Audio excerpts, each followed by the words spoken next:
Welcome back to yet another live broadcast on your favorite football updates channel. It's a pleasure to be back on this beautiful Wednesday morning, 26 minutes past the hour of 10 a.m. Reason for that, I mean, it's a festive season. So the lateness was deliberate because I know many of our people in that festive season mode. They go to bed a bit late, they've been to the bar, they wake up late and things like that. So we have to be, in sync with that. So today there's plenty for us to discuss because tomorrow I do not think we'll do any broadcasts, guys. I do not think so. And on the 26th. So anyways, if I can afford to chip in, I will do it. But in case you do not see me up here, please do not take offense. So tomorrow morning, we won't be doing a morning broadcasts. And same applies for the nights. I mean, it's Christmas. Allow man take a break, for a couple of days, So we will see what can be done, in those coming few days. But yeah, plenty of things to talk about. Africa Cup of Nations, Uganda Cranes beaten quite very agonizing. Arsenal survived the scare against Crystal Palace, had to go through on penalties and to book a date with Chelsea. We're going to see when those games will be played. Action in the Premier League returns for match day 18. Manchester United are in action on Friday night. We'll be discussing that as well. So yeah, it's going to be a lot to happen over the next couple of many minutes for us here on the channel, on the Football Tribe UG channel. And I wish to say thank you so much to all our new subscribers. I say welcome to the Football Tribe UG channel. Enjoy your stay with us. I hope you go and watch all our content and help support, the growth of this channel. We continue to grow, baby steps, but thank you so much for the love and support that you have rendered henceforth to this channel. It's always very, very encouraging to see your love and support. So allow me to update our headlines before we even proceed any further to make sure we are at par. Uganda Cranes beaten.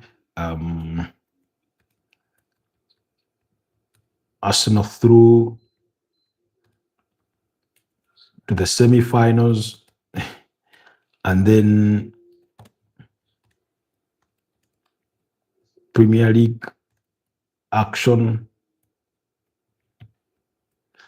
So plus, of course, the transfers will also be having hints on that in the course of this broadcast. It may not be a subtopic. It may just come as a footnote as we go on with this broadcast. So yeah, like I said, plenty for us to talk about this beautiful morning. The question is, where should we start it all from?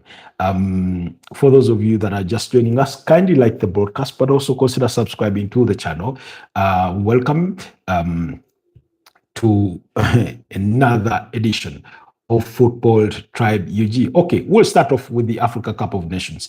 We know what transpired yesterday. We talked about it last night for those of you that were part of us, but for the benefit of those that weren't, games continued yesterday for match day 1 of the Africa Cup of Nations with the Democratic Republic of Congo beating up against Benin.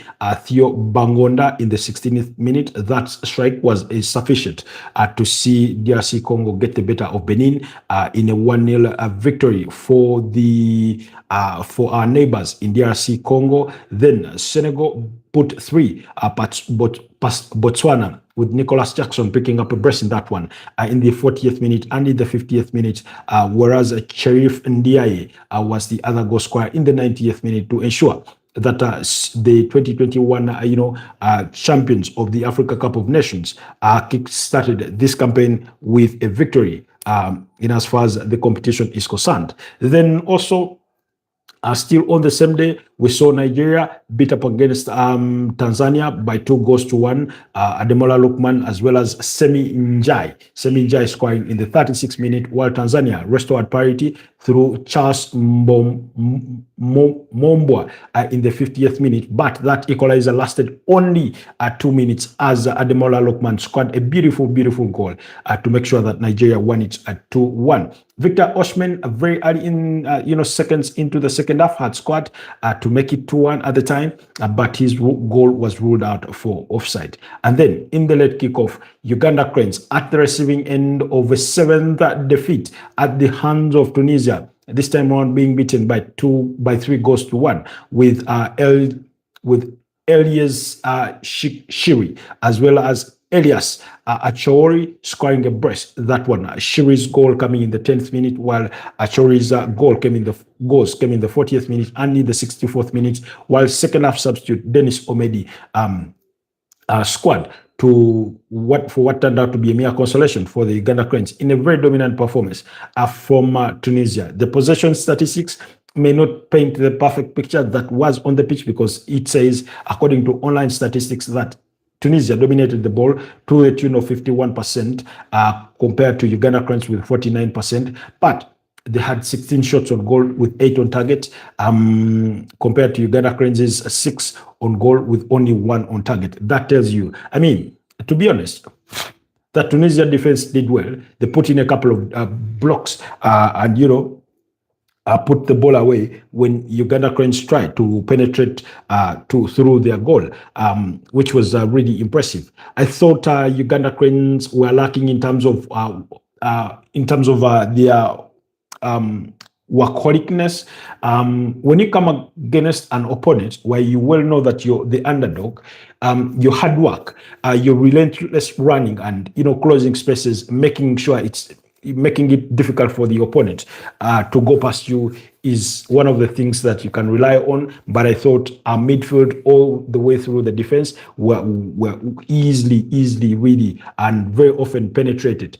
There's so many through balls that were being played in that box, particularly for the second goal. You see our captain, Khalid Aucho, concedes possession, and then when he runs back, he does not mark anybody. He's somewhere at the edge of the 18-yard box, and you're thinking he should be tracking before that ball is crossed in to be headed into the back of the net. So he could have done better. But there are lots of players that could have done better on the day in as far as the Uganda Cranes were concerned. Of course, some people took issue to the starting 11.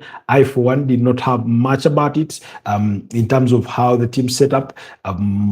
People would have loved to see Alan Okero, I think, who possibly provided the assist for Dennis Omedi, but they would have loved to see him start. I do not think it's the kind of game that you would have seen him start. Especially in a game where you're not going to have much of the possession. He relies on a team's possession to have the run-ins, and then when he drops the ball, you have to rely on somebody to help with the recoveries. He's that bit of a ball carrier, Maybe we'll see him in the fixture against Tanzania, but yesterday wasn't the day. But for me, I thought, we did miss, Ario Caprodos's services in that backline. I was cross-checking to see whether he was on the bench, but he wasn't. I think possibly through injury.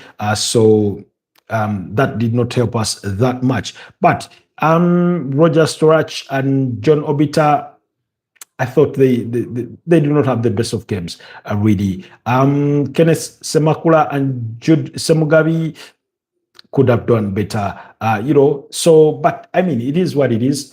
We came up against a very formidable opponent, a team that we had not beaten up against in the previous 6 meetings, conceding 19 goals and scoring only 1. So yesterday was really, really largely not a surprise that our own Uganda Cranes did collapse against the 2004 champions. Anyways, match day 4 continues today with Burkina Faso up against Equatorial Guinea at 3:30 p.m. Algeria will be up against Sudan at 6 p.m. Ivory Coast at 8:30 p.m. The reigning champions will take on Mozambique, while in the late kickoff will be between Cameroon and Gabon there for the Africa Cup of Nations there to conclude match day 1. And then, like I told you, the tournament will take a 1 day's break. That's for the 25th of December, Christmas, for people maybe to celebrate a little bit of Christmas. Really, they prepare for the games that will be coming on match day 2. That's on the Boxing Day, 26th of December. So we'll get since we're not doing a broadcast tomorrow, and on Boxing Day, that's the 26th, let's go through what those fixtures will look like for Boxing Day. Angola will be up against Zimbabwe. That will be on Friday at 3:30 p.m. Egypt will take on South Africa at 6 p.m. Yesterday, Pressing Kosi from South Africa, Gauteng Province, and Johannesburg City. I hope I'm getting the geographics right there. Did ask us what our predictions were. Although I did go for a 2-1 victory for Egypt, I think a 2-all draw is also a plausible result, but we'll have to wait and see. I will be keeping tabs on those games. Then Zambia will be up against Comoros. Comoros is not an easy opponent. We saw how difficult a time they gave Morocco, the hosts, in the opening game on Sunday, which Morocco won by 2-0.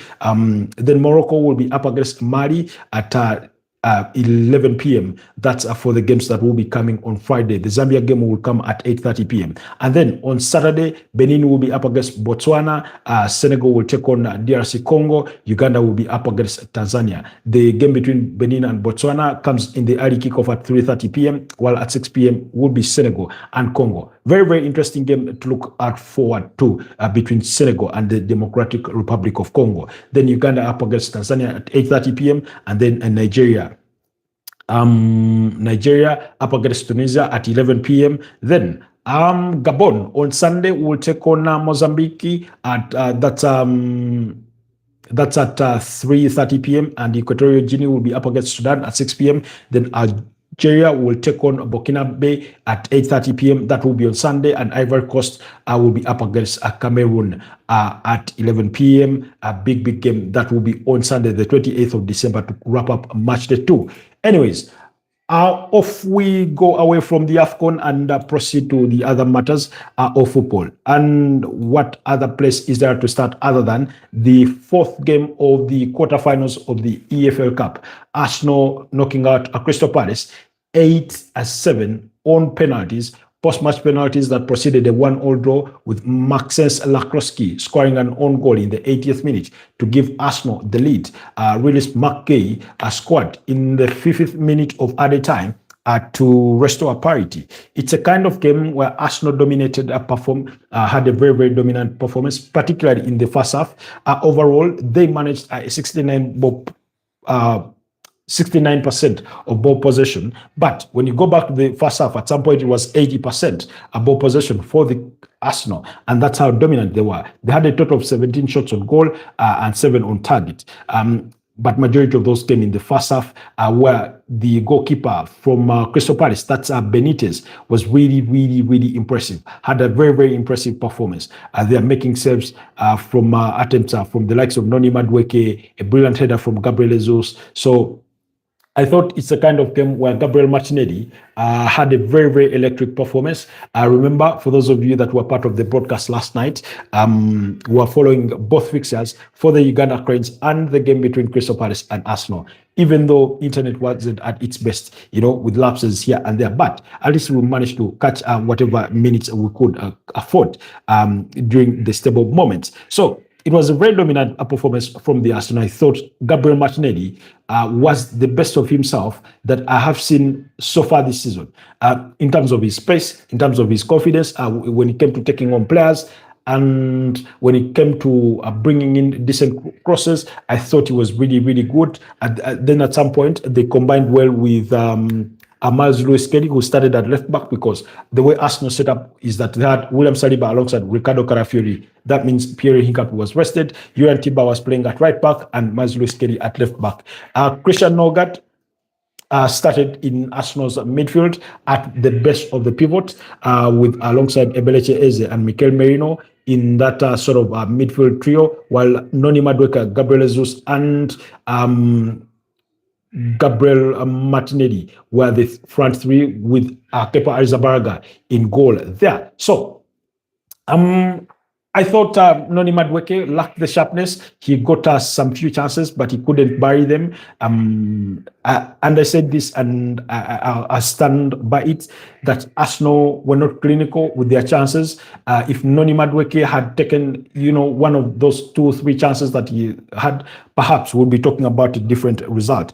Good morning, Pedri. How are you doing, my brother? How is Spain on this beautiful morning, the Wednesday? I do not know if you're Christian. Are you looking forward to Christmas, or you're a Christian without dominion? But whichever the case is, I hope you're looking forward to Christmas as well as enjoying, the break from football. It will be only a 1-day break from football there at least. So then Christian Nogard, I thought I was really, really impressive in that midfield for me, for a player that I remember saying this. This was in the aftermath of Arsenal's 2-2 draw against Sunderland, that I questioned why Mikel Arteta was not giving, a Christian Nogard minutes. It did not make sense to me. And the question for me was, do they think they made the wrong decision to bring him in? Because I understand he was brought in as a squad player to fill in the void for a departed, Jorginho, but he's not been given minutes, He's not been given minutes. So, because particularly in that game, when players looked fatigued and tired and have their legs run down, I thought he's the kind of player that you throw into midfield to help you see out a game, particularly when it was still 2-1, because it's become a trend for Arsenal to concede late goals. We saw them concede against Sunderland. We saw them concede against Liverpool, that goal in the 83rd minute. We saw it against Wolverhampton Wanderers, that goal in the 90th minute. We saw it yesterday in stoppage time against Crystal Palace. So they're very prone to conceding that late goal. We saw it against Aston Villa. So you can see that there is a trend, there is a pattern, and one that will be very, very worrying, especially for a team that these days only leads a game by a marginal score, 1-0 or 2-1, really. So it's a huge concern. It's a really, really huge concern. With all the challenges they've had with injuries, all that notwithstanding, they ought to do better in terms of their game management. Particularly, I take issue with their game management plan, because they choose to sit behind, not to sit behind necessarily, but they choose to play predominantly within their own half when they are trying to protect a lead, which works against them. And the thing about having a narrow lead, like I said, and again, I said this during the game yesterday, that it only takes one moment for the opponent to find the equalizer, to find that goal, or the same when it was still 1-0, that Crystal Palace really, really had a chance, regardless of their lack of dominance, regardless of their very, very few chances in terms of opportunities on goal, because they only had 6 shots. They had only 2 on target, and it's one of those that went in through McKay, who scored the equalizer. Now, guess what happened? It's a set-piece play. A free kick is floated in. Arsenal failed to deal with it, and bang, McKay scores, and it's 1-1. So really, when you have a marginal lead, for me, even at 2-0, for a team that I support, I'm never comfortable, because I know what usually happens. Particularly, you'll take a lead. Let's say you'll have a 2-0 lead for the better part of the game, and then suddenly in the 80th minute, bang, they score and pull one back. Do you know what that often implies? You're sent into panic for the remaining couple of minutes, whether it's 4 minutes added time, whether it's 8 minutes, you're sent into panic. The moment you lose that bit of concentration or composure, bang, it's 2-2. And if you're playing in the league, that's 2 drop points. If you're playing in a cup competition like the EFL Cup, that is sending you to the penalty shootouts, which are 50-50. They can go either way. If it's the UEFA Champions League, possibly you're almost gone, So anything can happen. So you ought not to take a risk. And I feel that Arsenal, I think they're taking too many risks. Not desirably that's what they would want to have, but they are failing to kill off games. They are failing to kill off games. And it's a trend that we've seen over not just, in the last couple of games, but they've struggled to kill off games. And we spoke about this again yesterday, drawing comparisons to their performances in the UEFA Champions League and in the Premier League, or up against Premier League opponents. And I think it's not like Arsenal are incapable of putting off teams. I do not think they are incapable of being very fluid. They are very, very capable of that. In any case, yesterday's game, they had all the fluidity you need or you would want in a game. They just did not apply the finishing touch. They just didn't have it. Gabriel Jesus' header. I mean, for me, if you ask me who was my man of the match, I'd say Benitez, that a Crystal Palace goalkeeper, was the man of the match. But on the Arsenal side, I thought that Gabriel Martinelli, even though he was withdrawn really early for Leandro Trossard for what appeared to be an injury because he limped off at halftime, for what appeared to be a knee injury or a knee knock, and then Christian Nogat were some of the better players on the pitch for me. There, Pedro says Cameroon versus Gabon is a big game. Is a big match. Today, I'm gonna also watch Cote d'Ivoire versus Mozambique. I might watch the full match between Algeria and Sudan as well. Okay, yeah. Very, very interesting games coming up today in as far as the Africa Cup of Nations, like we saw a couple of minutes back when we were, enlisting for people what's to come in as far as today is concerned. Gabon, very, very interesting fixture. It's a team that scores, many, many goals. Then Mozambique and against Cote d'Ivoire. Cote d'Ivoire, as gigantic as they are, sometimes they sort of tend to deflate like a balloon, but until we see them out in action, we can really never judge what they are going to offer us.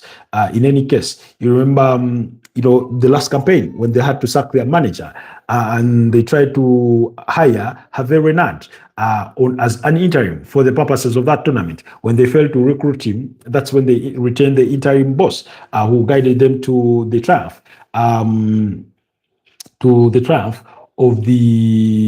Of that edition of the 2023 Africa Cup of Nations, trophy. So it's something that it's something that we'll have to wait and see in the actual game to see how they fare. But they do have a very, very decent team, the likes of Ibrahim Sangare in that team, really. Then you say at least I watch 75 minutes of.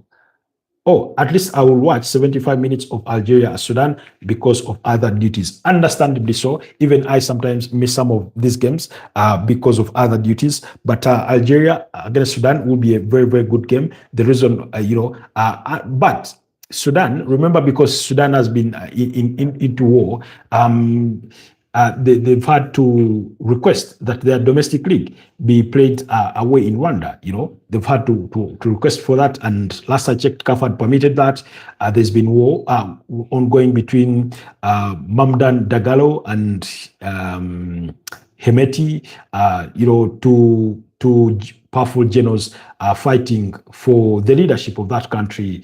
The push, it caused, refugees. Very funny that, not funny, but very funny at the same time that Sudan, South Sudan, who broke away from main Sudan, were the ones trying to intervene to make sure, to try and see if they can remedy the situation. But of course, they never managed to.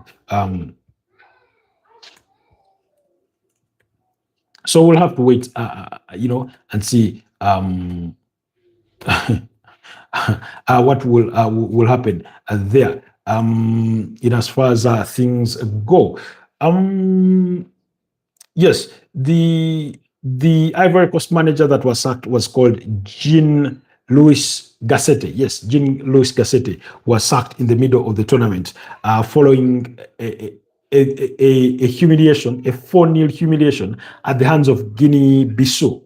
There's so many Guineas. There's Equatorial Guinea, there's Guinea-Bissau, and then there's Guinea. When they say Guinea, usually that means Guinea-Conakry. And then there's Papua New Guinea. So when you hear Guinea, please avoid from or refrain from mixing up those different countries. They're different countries. Papua New Guinea, Equatorial Guinea, Guinea-Bissau, and Guinea-Conakry. So when you hear Guinea, just Guinea, then usually they are meaning Guinea-Conakry. So yeah, Jean-Louis Gasset was sacked, and then they tried to get Hervé Renard, but they failed to get him. So then the caretaker, he was they wanted to get him as a caretaker manager at the time, but they failed to land his services. And then that's how they ended up with Emas Faye. Emas Faye, yes, Emas Faye. That was the interim manager that took on the mantle and guided Ivory Coast through the remainder of the tournament. Anyways, back to the Arsenal conversation, guys. Sorry, we had to, break back to the AFCON to, take insights for Pedri there. So what else can I say about this Arsenal side? Because what we saw yesterday against Crystal Palace is the same thing we had seen over the weekend against Everton. Dominate play, dominate all the key aspects of the game. Unlike maybe the weekend against Everton, here they created more chances, but they were not that clinical, So, and they ought to give themselves a chance. They ought to give themselves a chance. The last thing Arsenal would want is to draw so many games like they did last season. Last season, they drew as many as 14 games. The eventual champions, Liverpool, who equally drew many games, they drew 9, at the end of the season. But 14 was just one too many. And every time you have that slim lead in a game, you always feel that something is bound to happen. You always feel that something is bound to happen, as something is, will sort of, you live in fear that, anything can happen. So against Everton, you consider and suddenly it's 2 drop points. And then suddenly you're level with points with Manchester City, and they remain at the summit of the league table. So they'll have to live through that nervousness. Pedri says Burkina Faso versus Equatorial Guinea, like a boring match, but it's an actually entertaining match. It's gonna be a match with a heavy score for Burkina Faso, likely maybe 4-0. We'll have to wait and see. Equatorial Guinea are awful defensively. We'll have to wait and see what they offer. I always say that sometimes AFCON games traditionally would not offer us as many goals as you'd love to see. But during the 2023 edition that was played in 2024, we're all pleased with what we saw out there. So I won't be quick to judge them. I know when it comes to West African teams, they really give it their go. Burkina Faso do not score so many goals, by the way, oftentimes. They're very conservative oftentimes in their way of playing as compared to Equatorial Guinea. Equatorial Guinea have behaved in recent years a bit like a Mali of what's his name? The guy that used to play for Sevilla, and also played for Sevilla and I think Barcelona at some point. Was it Barcelona? No, Sevilla predominantly. Oh, I'm forgetting his name. Was he called Samuel something? But the Diakites of this world, they usually had that feel of a good game that takes them to as far as the semifinals, in Mali. So recently, Equatorial Guinea have been giving those vibes. Samuel Eto'o, no, not Samuel Eto'o. That's Samuel Eto'o was for Cameroon. He was a midfielder. No, actually, he was Seydou Keita. Yes, Seydou Keita in that midfield is the name as looking for. So, anyways, the game went into post-match penalties, and it took 8 penalties for Arsenal to eventually win it. Kepa Arrizabalaga served 1 penalty, and that's how they managed to go through there.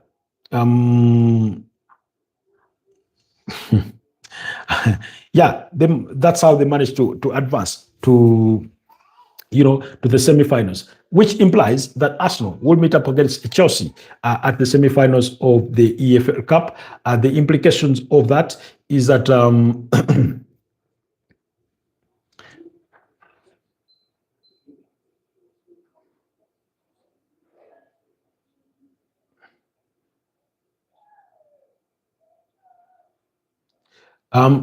okay. I was reading a traffic advisory update there that came impromptu.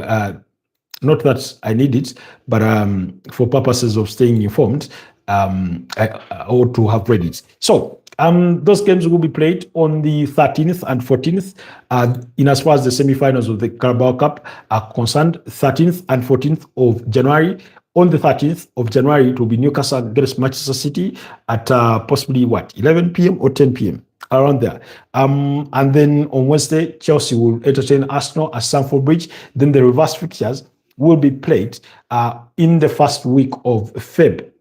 That will be on the 3rd of Feb and 4th of Feb, with Arsenal playing on the 3rd at home against Chelsea. Manchester City will entertain Newcastle at the Etihad Stadium the following day on the 4th of February. It will be a Wednesday. So that's the semi-finals for you of the EFL Cup. Yesterday we were talking about this, and I told you whoever advances, that implies they will have 9 fixtures to play just throughout the period of January. So you can see how congested it's going to be for all these teams because they are all in Europe. Newcastle in the UEFA Champions League, same applies for Chelsea, same applies for Arsenal and Manchester City. So that means their responsibilities in the UEFA Champions League will remain. They'll have a responsibility in the EFL Cup. They'll have responsibilities in the Premier League as well as the FA Cup that comes on 10th. So that means the weekend after the FA Cup. Now, the advantage I see here for the Arsenal is one, ahead of it, and it's not only for them, by the way. It's not only for them, because I need to look this up. We looked at it a couple of weeks ago, the FA Cup fixtures.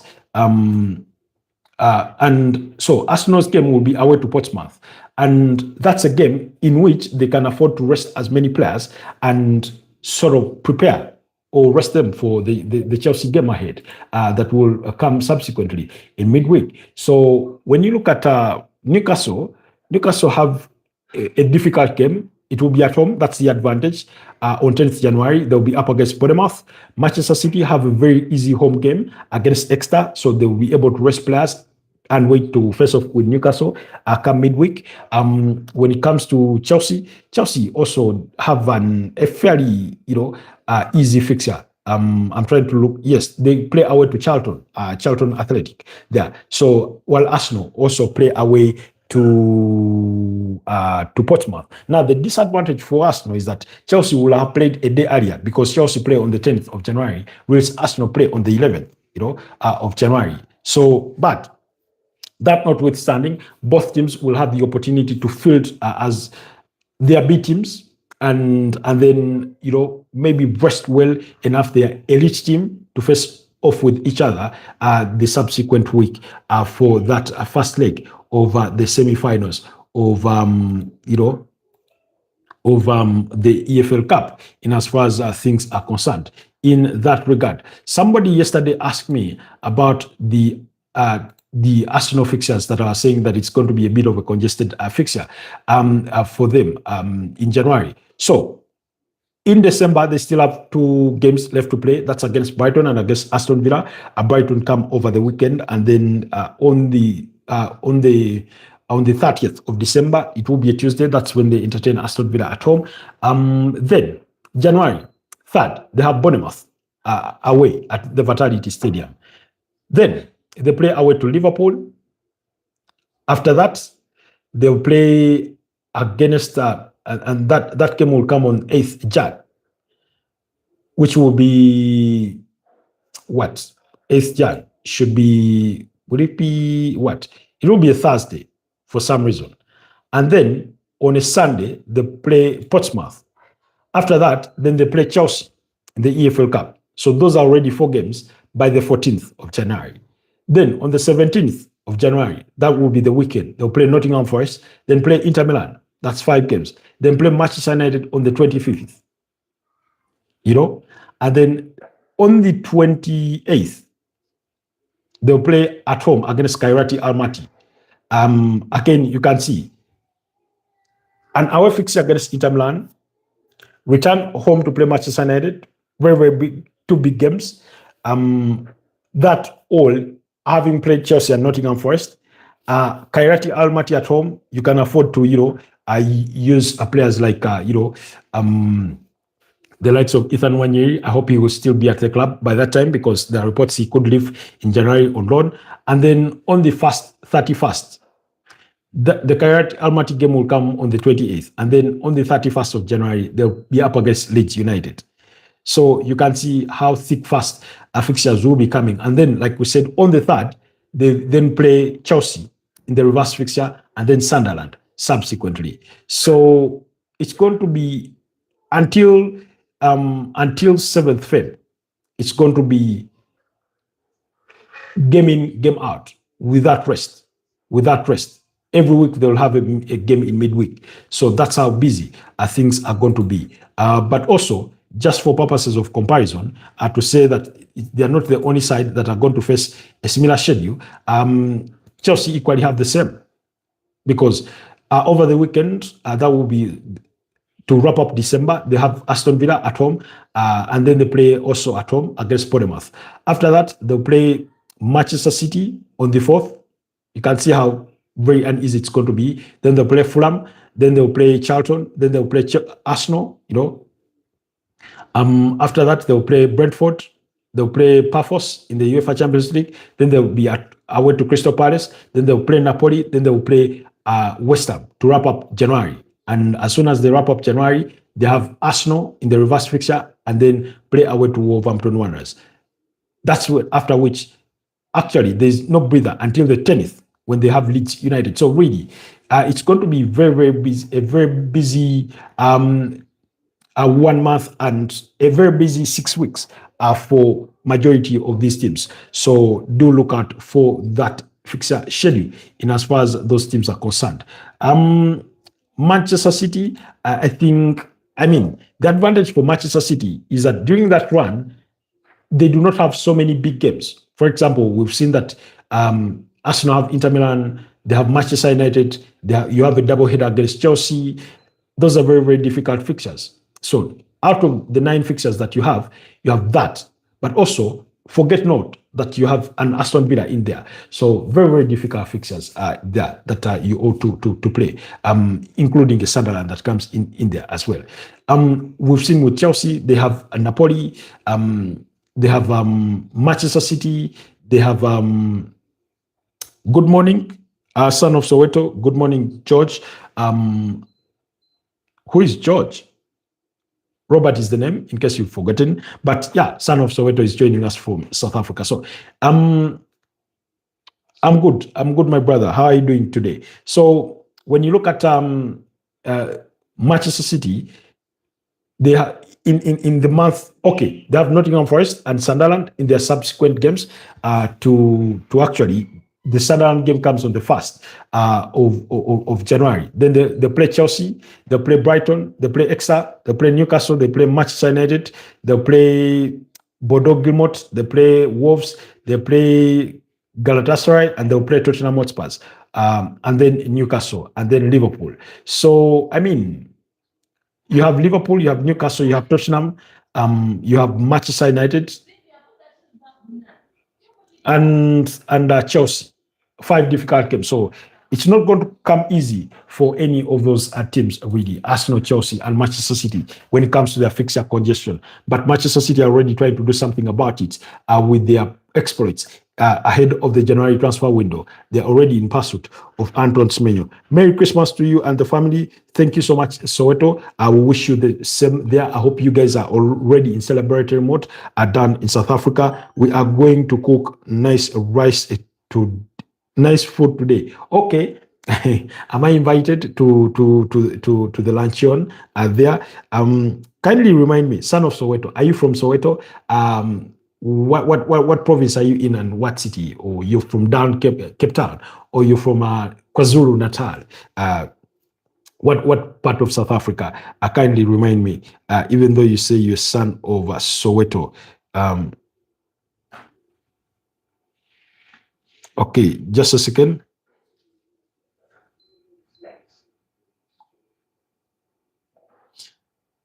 Okay, all right. I needed to respond to somebody quickly. So anyway, it's that period. So final for the AFCON, South Africa, Morocco, DRC, Senegal. The final, that's his prediction for the semi-finals of the Africa Cup of Nations.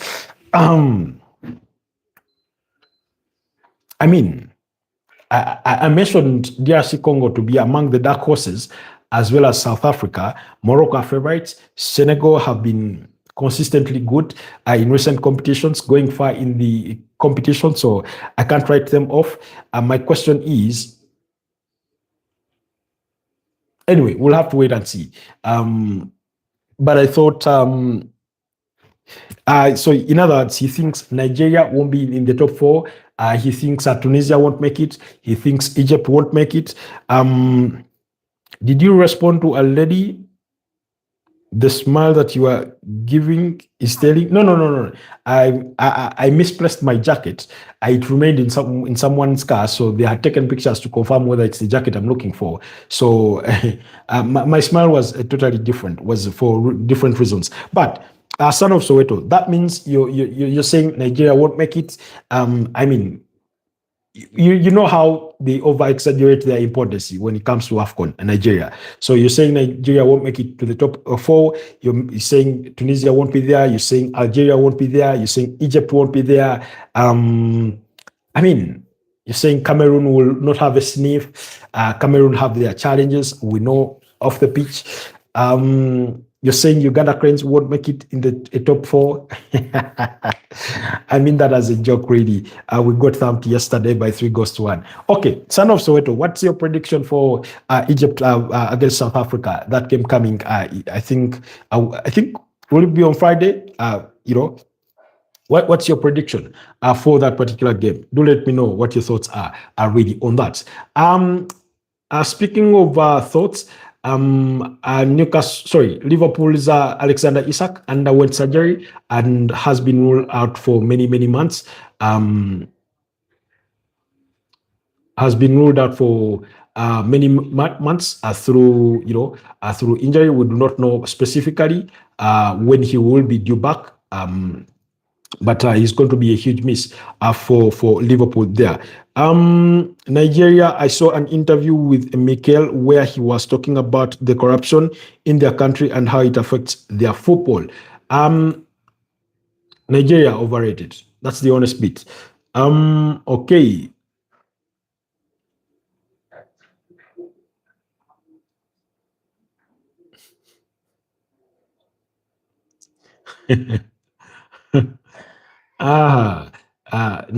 Kenyans having a bit of banter with their head coach, McCarthy. There, apparently, he named a very strong starting 11 for the AFCON watch for the game between the Cranes and Tunisia last night. You should do a show on corruption in African football. I mean, the thing about African football and corruption is that when we talk about corruption in African football, we try to make it as if it's a unique concept to football itself. But from what I've come to learn, it is just a trend within the concept of the African leadership. Because when you say Nigeria struggle or underperform due to corruption in terms of football, it's the same with the entire government. How many times do we hear people being accused of corruption? The other day, the richest man on the continent, Aliko Dangote, was accusing, I think, the head of the consortium that regulates, petroleum in Nigeria of corruption. So, I mean, Nigerian politicians, corruption is the order of the day. When you go to Kenya, the story is not different. When you come to Uganda, Jesus Christ, you may think it's a religion. You may think corruption is a religion that people have to follow. I do not think Cameroon has been immune to those scandals of corruption. The countries in which we've not had, quote unquote, many rumors when it comes to corruption. Of course, Rwanda is one of those that do well against corruption. We do not hear so much of that coming out of North Africa, but when it comes to West and Central Africa, Jesus Christ. The corruption that affects football emanates from government. Like, because they live in countries where governments are corrupt, by extension, football suffers the same disease. It suffers the same pandemic, You say, I saw a documentary about corruption in Kenya. How does it affect the quality of football? How it affects the quality of football is one, sporting facilities do not get developed. Grassroots football gets undermined. So I'll give you an example. We have a federation president who took, I don't know how many years, getting a project to finish for the Kadiba project. And that isn't the only one. Through broadcasting, they played dubious games. We have a kind of federation president who thinks he should be the image of Ugandan football for some reason. He's the one that wants to be in the front of the camera. And when we were having that discussion a couple of weeks ago, I remember telling people, I do not know who the FA president is in the UK, but I know the national team manager. I know the entire squad of the England national team. But when it comes to Africa, the reverse is true in most cases. So you find that everybody, not the federation president, like he's some form of celebrity. And yet they hardly know some of the players on the national team, let alone their respective clubs where they play. So when money is stolen, you have players that are not happy. They are made to, let's say, sleep in shabby hotels just because somebody wants to take a cut of the accommodation fees. You have players' allowances played with. Either they are reduced or they are overly delayed just because somebody wants to, recycle that money. Soweto says the Kadiba Stadium is located in Mengo within the Rubaga division of Kampala, close to Sentema Road. It's a new facility. Yeah, but you know how many years it's taken to, and it's not like it's a 60,000-seater stadium. I think it's approximately 15,000 there about, or 18,000. But that's a FIFA-funded project that has taken more than 5 years, more than half a decade to be complete. They'll give you all sorts of excuses. And is it a small? Yeah, it was a small project. It's a 15,000-seater stadium. I mean, look at what Suma have done. And I understand that sometimes delayed, financing affects projects, but it should have been done and complete days ago or years ago. So what people do is, for example, when it comes to corruption, somebody receives money meant for football and they decide, okay, I have this money, I'm going to go and put it in a fixed deposit account for a year so that it accumulates profit for me before I take it to do what it's actually meant for. That in itself is corruption, in my opinion. I thought that it was funded by government of Uganda and not FIFA. No. What government of Uganda funded was the rehabilitation and renovation or refurbishment of Nambole Stadium. They funded the Chambogo Stadium as a training facility. This was in the build-up to Chan. They funded the construction of the Hoima City Stadium, whose official opening is today. The grand opening is today by the President of the Republic. And then they are funding the construction of the John Akibwa Stadium in northern Uganda. That is in Lira. So where that is all in preparation of being a host nation, a co-host nation for the Africa Cup of Nations 2027, along with Tanzania and Kenya. So those are the projects that government is funding. But, today, in camp, you had a sit-down strike of players. I think this was it a couple of days ago? Players did not train. Why? They were demanding for their allowances from qualification to the AFCON. They needed clarity on what their allowances were going to be for being in camp. and per game, there was no clarity on that. We are hearing rumors that they were politically motivated to sort of force government's hand to release money and things like that. So yeah, those are small stadiums, less than 20,000 seats, right? Yeah, I mean that's from what we know. Yeah, so it's a project. It's a small project, and I know that they'll tell you, FIFA releases money in phases. They'll tell you all that, but 5 years. Mm-mm. As in more than 5 years to complete a Kadiba. No, come on. We have a former FUFA president who owns Viper Sports Club, who has built himself a stadium. I think the intended capacity is to be about 30,000.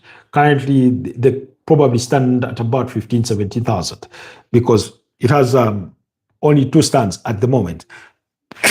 Excuse me. But he has, intentions of expanding it, but that's an individual. So when corruption happens, money that is supposed to go and fund grassroots football in the form of tournaments for young kids, be it helping with post-primaries, the Coca-Cola, be it helping at club level, because in the Uganda Premier League, it's mandated that every club has an under 17. So it has an under 17 level. So clubs partner with secondary schools to have that, and things like that. When it comes, for example, StarTimes is the league sponsor and naming sponsor for the Uganda Premier League. Now, they release funds, and then you hear referees have not been paid in months, yet that money goes to the federation.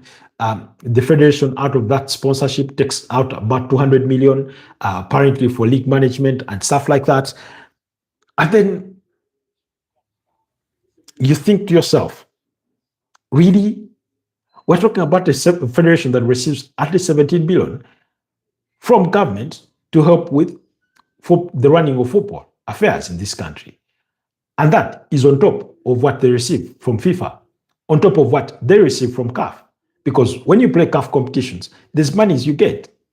So, for example, when you finish on the top of the group, second in the qualifiers, third, whatever, respectively, you can get some monies, So, which means that it will take 20 years to build an 80,000-seater stadium. Not that we are going to do that anytime soon, at least not under this regime or government, but also not under they fought to have control over the refurbishment of Namboli, and that was blocked. It was the best thing to happen to football. And I'm not saying that the UPDF Construction Brigade have done an excellent job.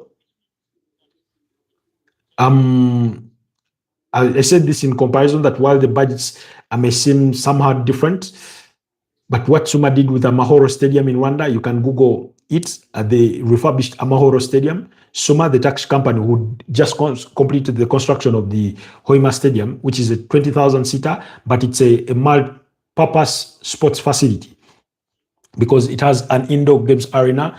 It has an Olympic-sized swimming pool. It has a training pitch on the outside. It has a running track on the inside. It has a basketball court. It has a tennis court, volleyball, those outdoor games, things like that. They've done a brilliant job, really, and they are said to be handed the contract to also do or reconstruct the Lugogo Indoor Arena, which I thought at all costs they should relocate at least, the Lugogo Cricket Oval and things like that, to accommodate a much, much bigger arena, because that one is going to be in the heart of Kampala. What you need is a very sizable seating capacity, and then 2, you need good parking space, and then that place will be an outing place. It will be a venue for many, many events. When it comes to maintaining the facility, bearing in mind that it is in the capital, you can always generate the resources. It's the place that hosts majority of the basketball league games, in the country, and it hosts usually the finals of the national pool table tournament. It hosts the finals of volleyball tournaments, and things like that. So many things get done over there. So really, I look forward to the construction of that. Last I checked, government had reached a memorandum of understanding with Asuma to get that project, going as well. I think it's to do with resources that is yet to be released. But where does FIFA get the money? They do not sell anything, do they? I mean, FIFA gets money. You see, I do not know the ins and out of how they make all their money, but for all tournaments they organize, they generate money through sponsors. They have under 17 tournaments. Recently, we saw the World Cup under 17 in Qatar. You have the FIFA World Cup that generates a lot of revenue.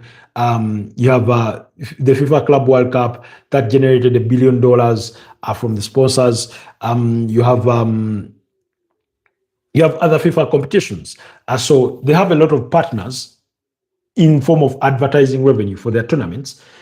And then forget not ticket sales for those respective tournaments.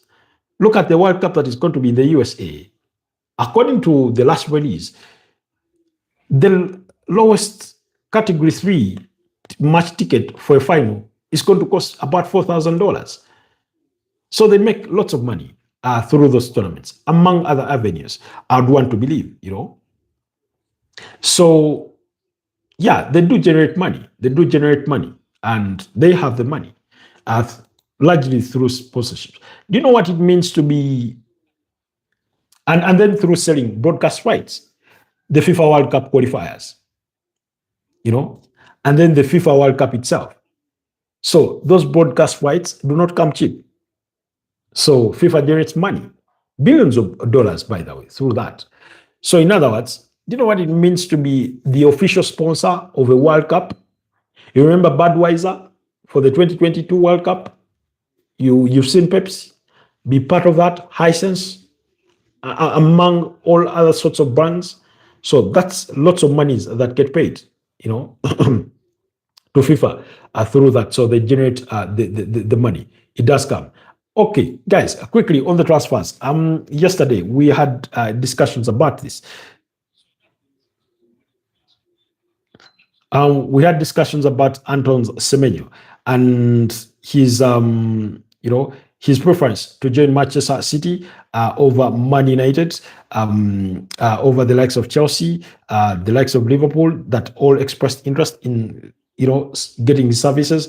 According to Ben Jacobs of Kimi Sport and TalkSport, he did say, and I quote, Manchester United made a strong pitch to Anton Semenyo, but remained disciplined in their approach. Competitive offer was made, but the club were aware that there was a very competitive, but the club aware there was heavy competition, including from Manchester City and a late call from Chelsea. Understand there were no plans to utilize Semenyo as a predominant wingback, despite suggestion Ruben Amorim would build a new system around him. Manchester United viewed Anton Semenyo as a winger/attacker first and foremost. Amorim's system was not a factor in Semenyo's decision-making process. All clubs who made a salary offer did so in a similar financial ballpark, but Manchester United not prepared to break their wage structure to go higher than rivals. Semenyo's decision based on project appeal, not money. Liverpool, meanwhile, had decided against progressing with Semenyo after November talks. In the end, Alexander Isak's broken leg didn't prompt them to make a new formal approach in December. That was according to Ben Jacobs. There. And then still on the same topic, according to Fabrizio Romano, he did say that understand that Manchester City have been pushing a lot in the last 12 hours to try and advance on Anton Semenyo's deal. Director Viana in direct talks with players camp as Manchester City want a final answer as soon as possible. Manchester United still insisting, Liverpool monitoring, and Chelsea are out there.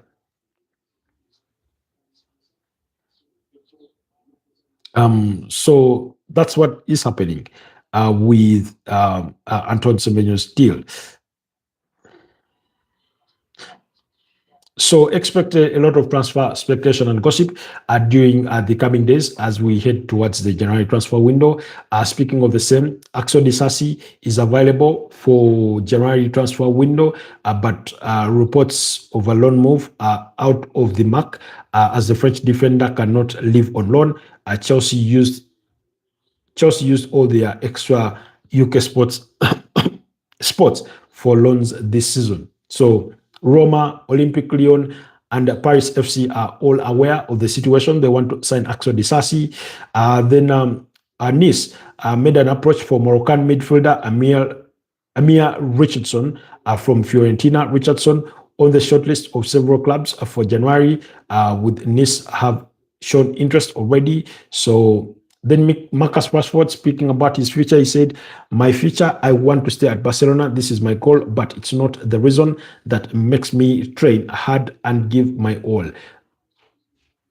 So the goal is to win. Barcelona is a huge and a wonderful club built to win titles." That's from Marcus Rashford. Anyways, guys, those are very unfortunate scenes. I really.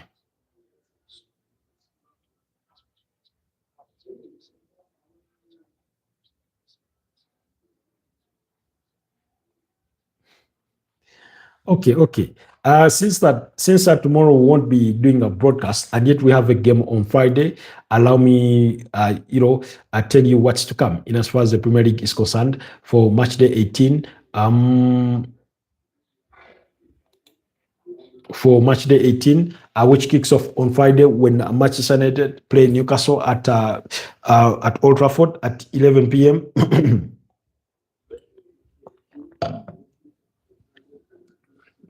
And then subsequently, Nottingham Forest will come up against Manchester City in the early kickoff of Saturday. Should be an easy game for Manchester City. Nottingham Forest have not looked decent in recent times. Then at 6 p.m., Arsenal will be up against Brighton. Brentford will take on Bournemouth. Burnley will take on Everton, while Liverpool will be at home against Wolverhampton Wanderers. And then West Ham will take on Fulham. So that's you have 5 fixtures kicking off at 6 p.m. on Saturday. Then Chelsea will take on Aston Villa at 8:30 p.m. on Saturday, and then you'll have a on Super Sunday, Sunderland up against Leeds United at 5 p.m. While Crystal Palace will be at home at 7:30 p.m. against Tottenham Hotspur on Super Sunday. That's for match day 18. Remember, these teams, I mean, you see, it's nonsensical for the Premier League, by the way. Very nonsensical how they assemble their fixtures, because you have a team playing on the 27th, 28th, and their fixtures on the 30th and 31st. And you're thinking to yourself, couldn't you have done better with your fixtures schedule? Sometimes it's overly congested. So in terms of Man United, Newcastle, I mean, Man United, after that performance against Bournemouth, losing to Aston Villa, 2 wins in the last 5, 1 loss and 2 draws. Newcastle on the other side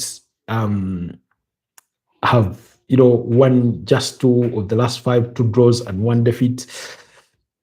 They're not in any better shape, really. They're not in any better shape. But last season they got the better of Man United, thumping them 4-1 at St James's Park and winning 2-0 at Old Trafford. Last season, but Man United beat up against Newcastle by 3-2 at Old Trafford. Willis, they lost by a goal to 0 away from home. So they've lost their last 3 visits to St James's Park. That's for Man United, but this one is going to be at home at Old Trafford, where they've been okay. They've done okay this season. So, anyways, guys, we'll just have to wait and see. But I won't do the analysis of it all for those particular games. But it will come on Friday Friday is going to be Boxing Day. Unfortunately, we won't do a broadcast, but we will follow the game, and maybe we'll have a chance to talk about it on Saturday, God willing. We'll just have to wait and see. Otherwise, allow me wish you a blessed day. You've been such a wonderful audience. Thank you so much, son of Soweto. Thank you so much, Pedri, and every single one of you that has been part of today morning's broadcast, even though we came late. Stay blessed and Merry Christmas to you all, and a Happy New Year ahead. Happy holidays. Enjoy with your family. Enjoy responsibly. Do not drink and drive. We still need you alive, supporting Football Tribe UG. Your community needs you alive. Your family needs you alive. So be responsible out there while you go about your festive season of business. Bye-bye for now.